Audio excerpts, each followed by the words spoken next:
Hello everyone, কেমন আছো সবাই? আজকে বৃহস্পতিবার, আমি সুকন্যা সকাল সকাল একটা নতুন ব্লগ শুরু করে নিচ্ছি তোমাদের সাথে।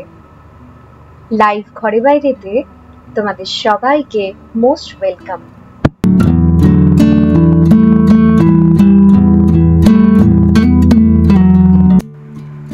আজকে ঈদ, ছুটির দিন। রোজই না সকালবেলা ওই পরোটার তরকারি অথবা রুটি তরকারি নয়তো ওই স্টাফড পরোটা এই একঘেয়ে খেতে খেতে না আর ভালো লাগছিল না। তাই কাল রাত্রে মটরটা ভিজিয়ে দিয়েছিলাম, ভাবলাম যে সকাল সকাল একদম গরম গরম ঘুগনি দিয়ে ব্রেকফাস্ট হবে। এখানে ঘুগনি রেডি, একটুখানি শসা কুচি কুচি করে নিলাম আর এর উপরে একটুখানি লেবু দিয়ে দেব। পাতিলেবু আছে, ওই পাতিলেবু একটু কেটে রসটা দিয়ে দেব। এর উপরে না কাঁচা পেঁয়াজ, কাঁচা লঙ্কা, ধনে পাতা অনেক রকম ভাবেই খাওয়া যায়, কিন্তু একদম সকালের ব্রেকফাস্ট তো, তাই অত হেভি আর বানাচ্ছি না। ভাবলাম হালকা হালকা খাওয়াই ভালো, কারণ গরমটাও এখন বেশ পড়েছে। এমনিতেও না খুব একটা হেভি কিছু খেতে ইচ্ছা করছে না, স্পেশালি ওই ধরো তোমার যেমন ননভেজটা ভালো লাগছে না আজকাল। যেমন কেন কেমন জানি না একটা ভেজ খেতে ইচ্ছা করছে। ওই পাতলা একটু টক ডাল হলো, তার সাথে একটুখানি কিছু একটু ভাজা হলো, খুব হালকা হালকা করে একটা পটলের ডালনা, আর সাথে একটু চাটনি হলো, ব্যাস এতেই কিন্তু আমার হয়ে যাচ্ছে।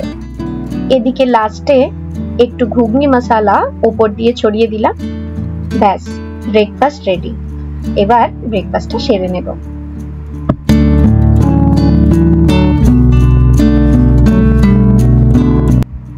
তন্ময় বেশ কিছুদিন ধরেই বলছিল কাস্টার্ড খাবে, তো ফাইনালি কাল রাত্রেই আমি কাস্টার্ড বানিয়ে ফ্রিজে সেট হতে রেখে দিয়েছিলাম।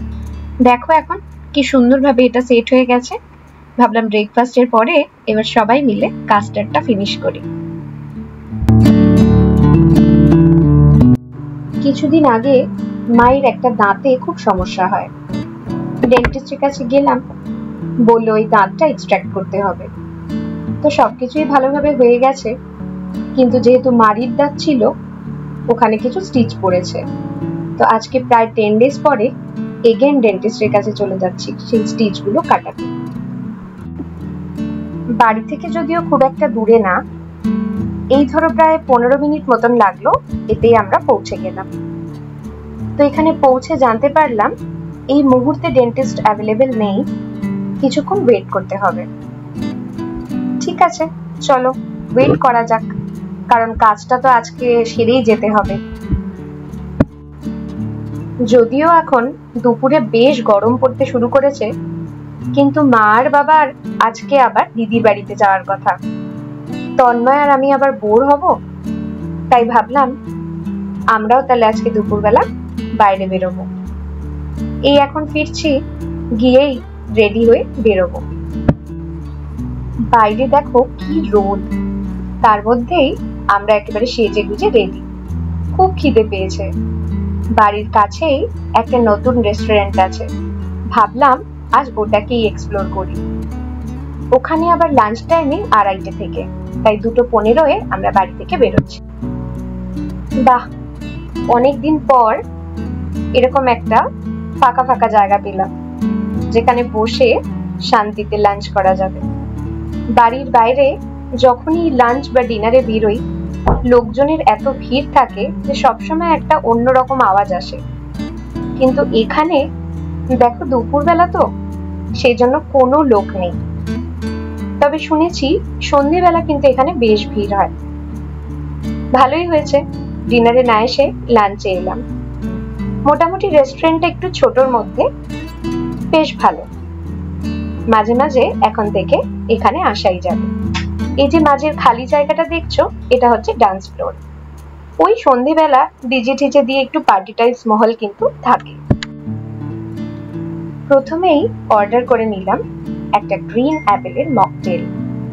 দেখতে কিন্তু ভারী সুন্দর লাগছে, তবে এটা আমার জন্য না, তন্ময়ের জন্য। প্রেগন্যান্সির জন্য এরকম কোনো কিছুই আমি নিচ্ছি না। এই যে দেখো প্লেন ওয়াটার, এটা আমার।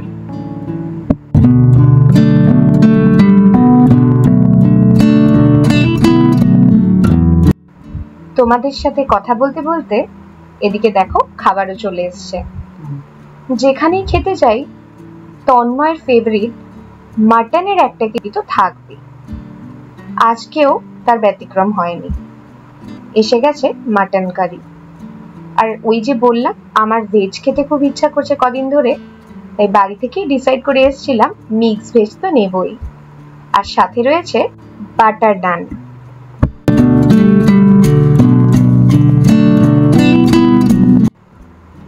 যাক বাবা, পেট পুজো তো হয়ে গেল, এবার একটু ঘুরে বেরিয়ে তারপর বাড়ি যাব। চলে এসছি আইডিয়া মলে। এখানে এই যে দেখছো ওপরে টয় ট্রেন ঘুরে বেড়াচ্ছে, এটা দেখে আমি আর তন্ময় কিন্তু বেশ হাসাহাসি করছি আর ভাবছি আর 1-1.5 বছর পরে এর মধ্যে আমাদেরকেও উঠে বসতে হবে।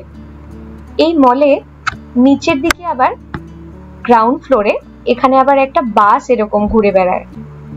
আর এই মলটা দেখো সবসময় আসলেই কিছু না কিছু নতুন ডেকোরেশন থাকে। শুধু বড়দের না, বরং বাচ্চাদের এন্টারটেনমেন্টের জন্যও কিন্তু এই মলটা বেশ ভালো।